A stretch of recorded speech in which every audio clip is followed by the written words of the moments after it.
Welcome to the Not Ready for Primetime News for Tuesday, May 17th, 2011. I'm Dick Fitzwell.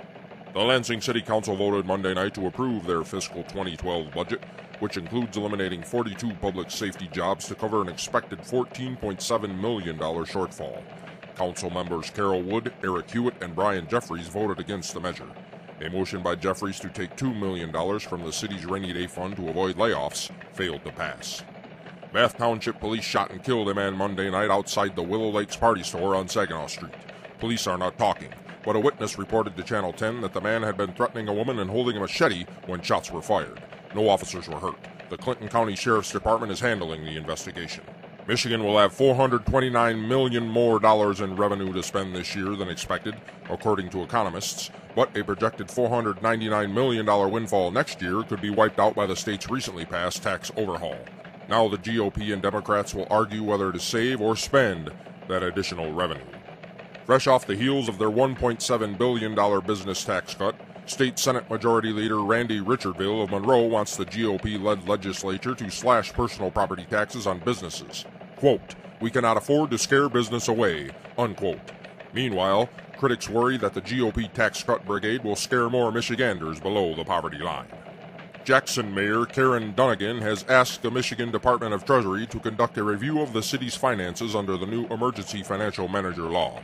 It was a unilateral move by the mayor, who requested the review without city council approval. Jackson joins a growing list of Michigan governments or school districts who have or could potentially be taken over by emergency financial managers. International Monetary Fund chief bankster Dominique Strauss-Kahn remains in a New York slammer without bond on charges of attempted rape, criminal sexual assault, unlawful imprisonment, and forcible touching. The rape charge carries a 5 to 25-year trip up the river. In World War III news, according to the German newspaper Die Welt, Iran is moving toward a plan to build rocket bases in Venezuela. The paper cited information from, quote, Western security insiders, unquote. The bases are to include bunkers and barracks and are to be built just 75 miles from the Colombian border.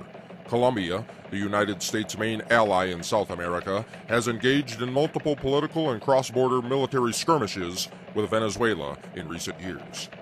At the sports desk, here's Miguel Ockitcz. The Detroit Tigers had their 7-game win streak snapped last night by the Toronto Blue Jays. Joaquin Benoit, in relief of Max Scherzer, filled his diaper with 3 Blue Jay runs in the 8th inning to give Toronto a 4-2 win. The Tigers play Toronto again tonight with Rick Porcello taking the mound for the Tigers. First pitch, 7:05. Despite the Americano Football League lockdown, 30 Detroit Lions got together for a workout yesterday at Detroit Country Day High School. And oh, look, the Matthew Stafford was there throwing without pain. He says he feels good. I am the Matthew Stafford. I throw bullets to Calvin Johnson. He catches all my bad passes like flypaper. He saves me the Megatron. I am so wonderful. I will be here this year. My grandmother could sack him and put him on IR for 8 weeks. Matthew Stafford. You think you're big tough guy. Why don't you try to catch the chicken with one hand like Miguel? You are so lucky the Purple Gang is not in Detroit to this day. They cut off your throwing hand like the mob did to Miguel. Miguel, that's enough. I am sorry, Dick. It's just the Matthew Stafford. He make my stomach sour. I go to get the buttermilk now. That is all the sports. I am Miguel. Back to you, Dick. Yesterday, Jerry Lewis announced that he will take part in his final MDA telethon this Labor Day weekend.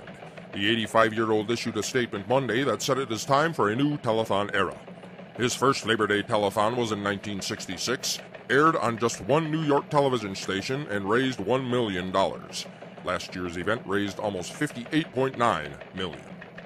Lansing area weather, partly sunny Tuesday with a high of 59. Tuesday night's low will be 49. Wednesday, scattered showers, high of 68. For Miguel Ockitcz, I'm Dick Fitzwell. Turn off your TV and tune in your brain with the Not Ready for Primetime News anytime at lansing&beyond.com.